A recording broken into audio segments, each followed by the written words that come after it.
Goeienaand, good evening, fellow South Africans and citizens of the world.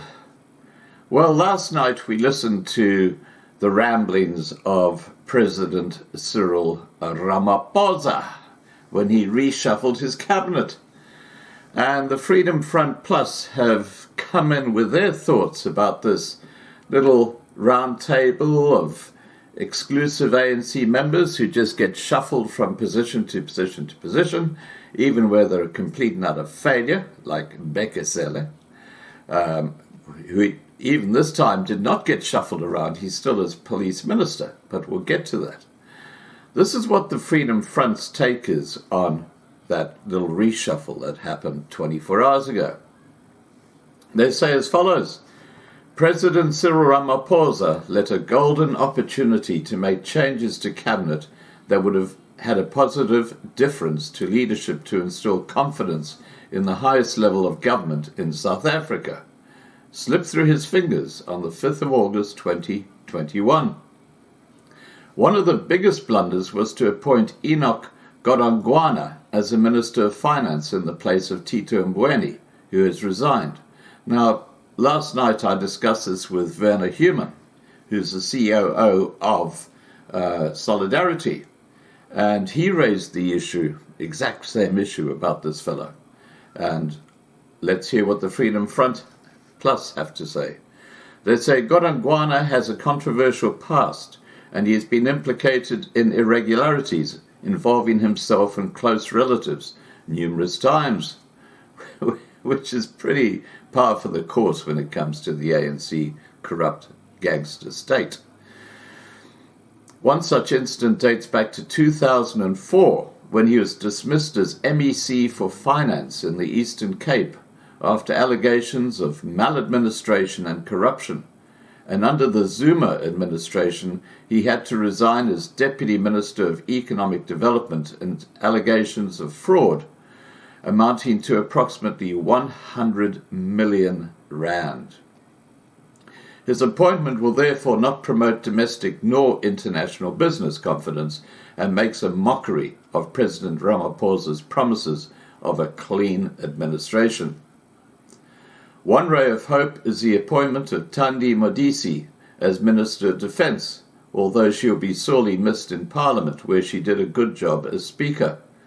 The same goes for the appointment of Joe Fala as the Minister of Health, as he instills confidence with his experience in the medical profession, and thus brings about a greater sense of certainty.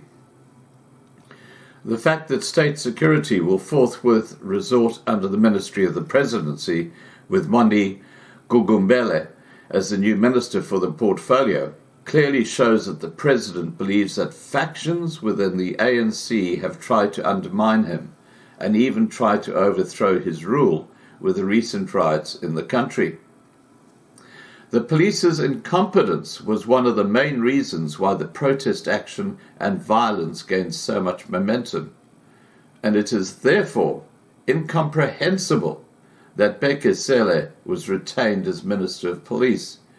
He is just as much to blame for the recent riots as the former Minister of State Security, Ayanda Dlodlo. The simple redeployment of Dlodlo, whose utter failure to perform nearly plunged the entire country into anarchy, is unacceptable. She has been removed to public service and administration, and if she were to fail there as well, it would cost the country dearly. She should have been dismissed. This is where the round tables happen. They just move from one seat to another in the ministry. Another blunder was to retain Tulas Nexi as the Minister of Labour and Job Creation. He is failing on all fronts and is making an enemy of the private sector. His department failed the labour sector miserably during the COVID-19 lockdown. The failure of the Compensation Commissioner's functioning and emergency aid, like the TERS Fund, are but a few examples, while unemployment has skyrocketed to a new record height on his watch. The Minister of Sports, Arts and Culture, Nathi Mthethwa, is creating tension more than anything else. He is not promoting anything under his control, even though performing artists in particular have fallen on hard times due to the lockdown. A golden opportunity to reduce the size of cabinet by doing away with certain deputy ministers, especially in the presidency, was also missed. Although the Minister of State Security has been done away with, the Ministries of Housing and Water and Sanitation have been separated, so the total number of ministries stay the same. The Ministry of, for instance, Women, Children and People with Disabilities could have been successfully combined with the Department of Social Development, and the same goes for combining tourism with small business development, as well as the Department of Basic and Higher Education. Well,